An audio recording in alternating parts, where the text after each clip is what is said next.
জয় নিতাই, গৌর হরিবল। পদ্মকার পাঠ্য বিষয়সূচি আমরা যে পূজা বিষয়ে আলোচনা করছিলাম কয়েকদিন ধরে, এই দোরগোড়াটা আমাদের কয়েকদিন চলবে। কেননা পূজার পাঠটা সম্পূর্ণ না হওয়া পর্যন্ত অন্য কোনো বিষয়ে বলা সম্ভব হচ্ছে না। তো পূজা পাঠের বহু বিধান, বহু বড় আমাদের সমাজের সময়ের কারণে যে কোনো ভিডিও বিস্তৃত আলোচনা করতে গেলেও সংক্ষিপ্ত নিতে হচ্ছে। কেননা প্রথম ধৈর্যের অভাব।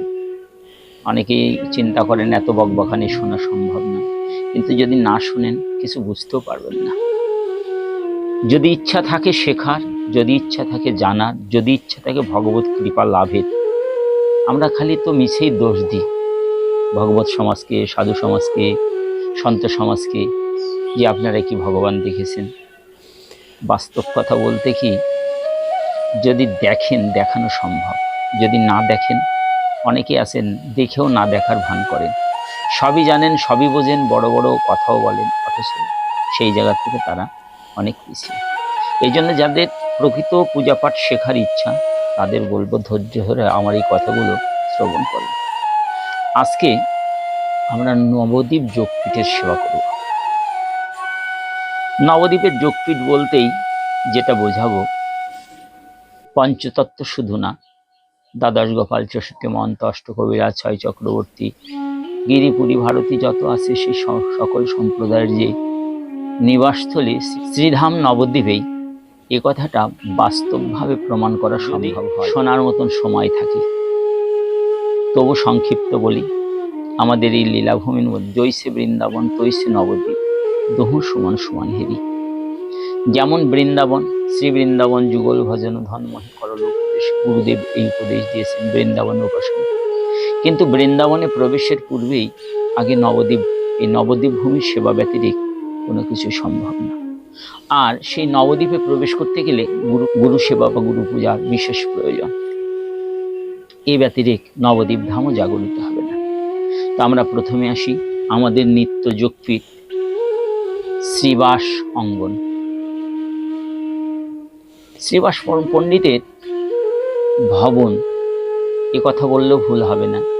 শ্রীবাস অঙ্গন আসলে নবদ্বীপ ভূমিটা নববৃন্দাবন, 9খানা দ্বীপ মিলে একখানা ধাম, তার নাম হলো নবদ্বীপ। নব শব্দের অর্থ নতুন হয়, আবার নব শব্দের অর্থ 9 হয়। এই 9খানা দ্বীপ বিশিষ্ট এই ধাম, এই ধামের যিনি অধীশ্বর, যিনি কর্তা, যিনি যোগপীঠের ঈশ্বর, তিনি হলেন আমার ধামেশ্বর শ্রীমন মহাপ্রভু শ্রী গৌরাঙ্গ সুন্দর। আজকে আমরা সেই গৌরাঙ্গ এবং তৎপারিষদের পূজা সম্বন্ধে আলোচনা করব। আবার একটা কথা বলি, আমাদের এই পূজা পাঠটা, নবদ্বীপ যোগপীঠটা সুবিস্তৃত আলোচনা করতে আমি 2 পাঠে করব, 1 পাঠে পারবো না।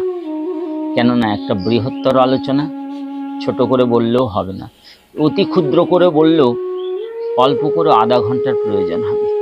ক্ষুদ্র আকারে, আমি ক্ষুদ্র আকারেই বলবো, সেটা সংখ্যা 2 দিয়ে। কেননা আধা ঘন্টা শোনার মতন ধৈর্য খুব স্বল্প লোকেরই আছে।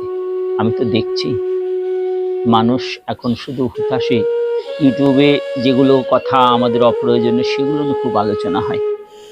যেগুলো আমাদের ধর্মকে বেশিরভাগে দলিত করেছে, সেই সব কথার আলোচনা বেশি হয়। যাচ্ছি না সেই সব কথায়। সনাতন ধর্ম একটা চিরন্তন সত্য ধর্ম, যার কোনো বিনাশ নাই। পূর্বে ছিল, আজ আছে, পরে থাকবে। আমি চলে যাব, আপনি চলে যাবেন, কিন্তু ধর্ম থেকে যাবে। সেই সনাতন ধর্মের অববাহিকায় দাঁড়িয়ে হরি ভক্ত বলে একটা সম্প্রদায় আছে, যার কোনো আলাদা কোনো রূপ নাই। ভগবান শ্রীপাদ পদ্ম থেকে তারা জাত। যাই হোক, আমরা সেই ভক্তের সম্বন্ধে কথা বলব। সেই ভক্তদের আরাধ্য বিষয় হলেন আমার নবদ্বীপ চন্দ্র, গোড়ারূপে অবতীর্ণ ব্রজেন্দ্র নন্দন। নবদ্বীপ হলো তাই নববৃন্দাবন। এইটা জীবের নিস্তার লাগি নন্দসুত হরি, ভুবনে প্রকাশন গুরুরূপ ধরি। এই একটা নন্দসুত বলি যারে ভাগবতে গায়, সেই কৃষ্ণে অবতীর্ণ চৈতন্য গোসাই। এই একটা এরকম ভুরি ভুরি সিদ্ধান্ত আমাদের শাস্ত্রে আছে। তাই বৃন্দাবন সেবার আগে আমাদের নবদ্বীপ সেবাটা হওয়া বিশেষ প্রয়োজন। আমরা যখন নবদ্বীপের সেই যোগপীঠে প্রবেশ করব, আমি পূর্বের পাঠে আলোচনা করেছি আমাদের গমনাগমন স্থলীটাই হলো পূর্বদ্বার। আমরা সেই পূর্ব দরজা দিয়ে ঢুকে ঈশান কোণে গুরুবেদী হয়ে আমরা ভিতরে প্রবেশ করে উত্তর দ্বার হয়ে আমরা এসে উপনীত হব মূল মন্দিরে। একটা বৃহৎ আলোচনার আমি ক্ষুদ্র আকারে বলছি। তো সেইখানে যখন যাবেন তখন আগে নবদ্বীপ যোগপীঠের আমাদের ধ্যান করা দরকার। হাতের মধ্যে একটু পুষ্প, সচন্দন, তুলসী নিয়ে হাত রেখে ঢেকে রেখে মন্ত্রটা বলবেন। ষড়ধূর্ণাস চারু তীরে স্ফুরিতম অতিবৃহত কুর্ম পৃষ্ঠাভগাত্রং রম্মা রামাবৃতং সন্মনে কনক মহাসদ্ময় পরিতম নিত্যলয়দৎ প্রণয়ভর লসৎ কৃষ্ণ সংকীর্তনাঢ্যম শ্রী বৃন্দাটব্য ভিন্নং ত্রিজগত অনুপমম শ্রী নবদ্বীপম রে বলে পুষ্পাঞ্জলিটা আমার নবদ্বীপের যে। প্রথমে একটা কথা আমার বলা হয়নি, আমরা যখন পূজা করব আগেও বলেছি 3টা টাটের প্রয়োজন। আমার সর্ববামের যে টাটটা থাকবে না বা পাত্রটা থাকবে, এটা হলো নবদ্বীপ যোগপীঠের সেবা হবে। এই প্রথম পাত্রে আমরা নবদ্বীপ যোগপীঠের সেবা করব।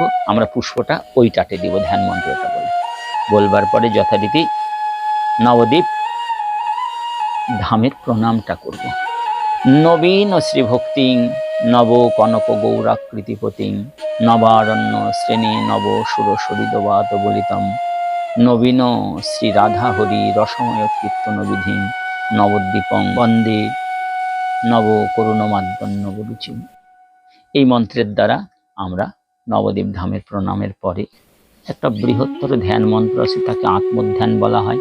বৃহৎ, সুবৃহৎ, গোটা নবদ্বীপ ভূমিটাকে তার মধ্যে জাগানো হয়েছে, 9টা দ্বীপকে জাগানো হয়েছে। প্রথমেই বলা হচ্ছে ফুল্লশ্রীদ্রুম বল্লী তল্ল জল শক্তিরা তরাঙ্গ বলি রম্বা মন্দন মরল জলজ শ্রেণী শুভেঙ্গস্পদম সদ রত্নচিত তীর্থ নিব। এরকম বৃহৎ একটা শ্লোক। যখন আমরা নবদ্বীপ ধামের প্রণাম করবার পরে আমাদের প্রথম কাজ নবদ্বীপ চন্দ্র সহ নবদ্বীপের সপার্শ্বদের বন্দনা স্তুতি আরাধনার বিষয়ব্রতী হওয়া। প্রথমে আমাদের যে কাজটি, নবদ্বীপ চন্দ্রকে এবং সপার্শ্বদকে আমাদের একটা বেদিতে সন্দর্শন করানো। তারপরে আমরা সেই নবদ্বীপ চন্দ্রের যত পার্শ্বদ আছে তাদের স্নান আদি আমাদের সন্দর্শন করা এবং স্নান করানো। প্রথমে আমার গৌর সুন্দরকে স্নান করাবেন। আলাদা আলাদা বিধানও আছে, আবার একচ্ছত্র বিধান আছে। যারা একসঙ্গে স্নান করাবেন তারা বলবেন এত স্নানে, যখন স্নান জলটা প্রক্ষেপণ করবেন তাকে, তখন বলবেন এত স্নানিয়ং সপার্শ্বদ গৌরাঙ্গায় নম। আর যদি আলাদা আলাদা করেন তাহলে এত স্নানিয়ং শ্রী গৌরাঙ্গায় নম। তারপরে নিত্যানন্দের জন্য করবেন, তারপর অদ্বৈত প্রভুর জন্য করবেন, শ্রীবার গদাধরের করবেন, তারপরে ঈশ্বর পরিকরগণকে করাবেন। এইভাবে স্নানের বিধান আছে। কিন্তু একটা বিশেষ বিষয় এটাই যে আমরা যখন স্নান আদি করাবো তখন লক্ষ্য রাখতে হবে আমি সপার্শ্বদ করাচ্ছি না আলাদা আলাদা। আলাদা করলে আলাদা আলাদা ব্যবস্থার দ্বারা করাতে হবে। আর যদি একসঙ্গে করান তাহলে সরাসরি একসঙ্গে স্নান করাবেন। স্নান হলে পারে তারপরে গাত্র মার্জনটা করাবেন। গাত্র মার্জনে গাটা মার্জনাদি চিন্তন, এগুলো চিন্তার বিষয়। তারপরে আপনি আরেকটা বিষয় চিন্তা করবেন, সেটা হলো প্রঞ্ছনীয় বস্ত্র, একটা মোছাবার কাপড় দিতে হবে। তারপরে পরিধেয় বস্ত্র, পরিধান বস্ত্র দেওয়ার পরে অলঙ্কার দ্বারা ভূষিত, অলঙ্কার ভূষিত গৌরাঙ্গীর নিত্যানন্দের যার যা অলঙ্কার আছে সেই সকল বস্ত্রের দ্বারা সুশোভিত এবং তাদের অলঙ্কার আদি বিভূষিত, অর্থাৎ তিলক ঊর্ধ্বগণ্ড আদি বিষ্ণু চিহ্ন আদি যত কিছু আছে সব তাদের পরিলক্ষিত করানো তার সঙ্গে। এইভাবে হলে পারে তাদের নিয়ে এসে যার যার আসনে উপবেশন করাতে হবে। প্রথমেই মনে রাখতে হবে আমরা যে বেদিতে যাকে বসাবো সেই বেদি সম্বন্ধে আগে জানা দরকার। আমার গৌরাঙ্গ মহাপ্রভুকে যেখানে বসাবো সেই বেদির নাম হলো চৈতন্য বেদি। আর নিত্যানন্দ প্রভুকে যেখানে বসাবো সেই বেদির নাম প্রেম বেদি। আর অদ্বৈত আচার্যকে যেখানে বসাবো তার নাম হলো আচার্য বেদি। এইবার শ্রীবাস গদাধর এদের যা থাকবে ভাববেদী এবং ভক্তবেদী, এই 5টা স্থানে 5 জনকে বসাবেন। প্রথমে যার পূজা করবেন তিনি হলেন আমার শ্রীমন মহাপ্রভু। শ্রীমন মহাপ্রভুকে যখন পূজা করবেন তখন লক্ষ্য রাখতে হবে মহাপ্রভুকে যে সিংহাসনে বসানো হয়েছে সিংহাসনটা স্বর্ণাকৃতি এবং স্বর্ণেরই। তার চরণতলে একখানা টাট দিতে হবে, পাত্র দিতে হবে, সেই পাত্রটা স্বর্ণের, যা গৌরাঙ্গের অঙ্গের সঙ্গে একবারে সুগঠিত। তারপরে তার নিচে একটা পদ্ম দান করতে হবে, সে পদ্মটা হলো স্বর্ণ আকৃতি। তো প্রথমে মহাপ্রভু ধ্যান করবেন, হাতের মধ্যে আবার ওই তদনুরূপ পুষ্প নেবেন, চন্দন তুলসী নেবেন, নেবার পরে বলবেন, আমি যে মন্ত্রটা বলি, মন্ত্র বহু, ধ্যান মন্ত্র অনেকই আছে, তার মধ্যে যে মন্ত্রটা আছে সে মন্ত্রটা হলো অমল কমল বক্ত্রম গৌরাম ভুজনেত্রং মধুর মধুর হাস্যং চারু কন্দর প্রবেশং সুর নর মণিবন্দং কৃষ্ণ চৈতন্য চন্দ্রং দলিত নটনতং শক্তি ভজি প্রেমমূর্তি। আমি এই মন্ত্রের দ্বারা ধ্যান করি। আরও ধ্যান মন্ত্র আছে, শ্রীমন মুক্তিক দামবদ্ধং চিকুরো সমেন সুচন্দ্রম, এই একটা মন্ত্র আছে। আরও আছে দিবস সুন্দরং সুস্থং বরাভয়, এরকম একটা মন্ত্র আছে। আরও আছে তরুণাদিত্য শঙ্কা সং হরিনাম করং পরম, এরকম একটা মন্ত্র আছে। অনেকগুলো ধ্যান মন্ত্র। আমি যেটা করি সেটা আপনাদের বললাম, আপনাদের যেটা ভালো লাগবে সেটা সংগ্রহ করে নেবেন। যদি সবগুলো প্রয়োজন হয় বলবেন, অবশ্যই দেব, প্রেরণ করবো আপনাদের সামনে। কারণে গৌরাঙ্গের ধ্যান অন্তে গৌরাঙ্গের পূজা করাবেন। প্রথমে এতৎপাদ্যম শ্রী গৌরাঙ্গায় নম, ইদম অর্ঘং শ্রী গৌরাঙ্গায় নম, ইদম আসমনয়ং গৌরাঙ্গায় নম, ইদম পুনরাসমনয়ং গৌরাঙ্গায় নম, এতৎ সচন্দন গন্ধং শ্রী গৌরাঙ্গায় নম, গন্ধপুষ্পং শ্রী গৌরাঙ্গায় নম, এতৎ সচন্দন গন্ধপুষ্পং শ্রী গৌরাঙ্গায় নম, এতৎ সচন্দন তুলসীদলং শ্রী গৌরাঙ্গায় নম, এসো ধূপ গৌরাঙ্গায় নম, এসো দীপ শ্রী গৌরাঙ্গায় নম। এই বলে তাদের পূজা অন্তে পূজা সমর্পণ করবেন। করবার পরে প্রণাম মন্ত্র করবেন।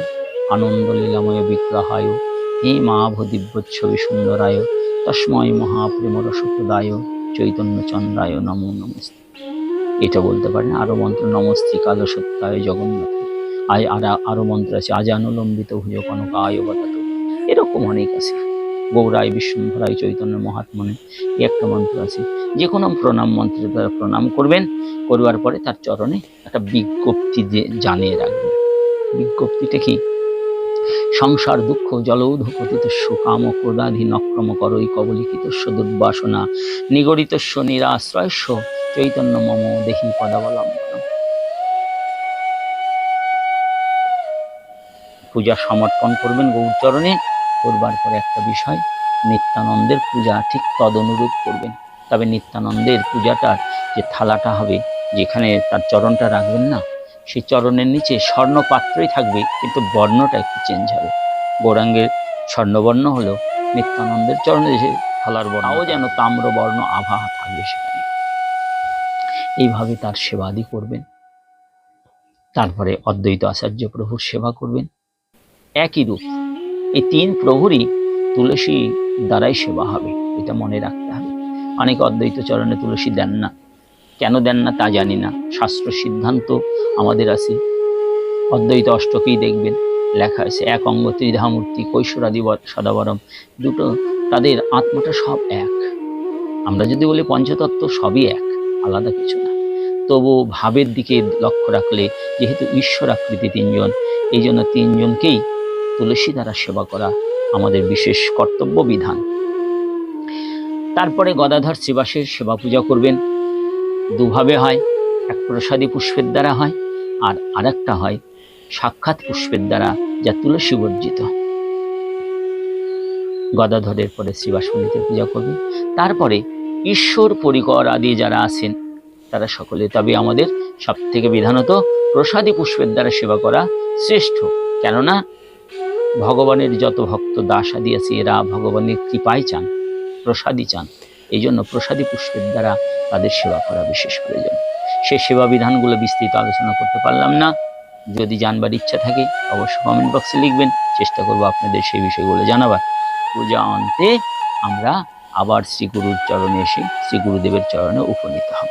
যাই হোক, আজকের এই নবদ্বীপের যোগপীঠের সংক্ষিপ্ত সেবা পূজার এখানে ইতি রেখে সকলকে প্রার্থনা করব সবাই এই ভিডিওটা সম্পূর্ণরূপেই শ্রবণের ইচ্ছা প্রকাশ করবে।